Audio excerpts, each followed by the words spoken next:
দাদা ইম্পর্টেন্ট কাজে বেরোচ্ছে, আমার মুখ দেখেই সবসময় বেরোয়। বেকার চান্স নিয়ে তো লাভ নেই বলো, তোমার মুখ থেকে বেরোবে, তারপর একটা কিছু হয়ে গেলে।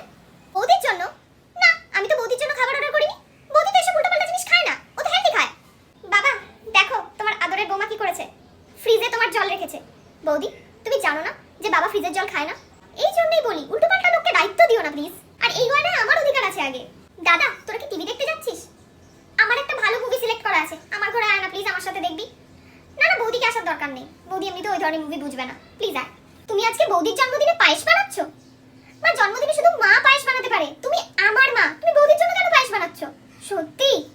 তুমি এক কাজ করো, পায়েসটা তুমি আমাকে দাও, আমি খেয়ে নেবো। আর বৌদির মাকে বলো না বৌদির জন্য পায়েস বানাতে।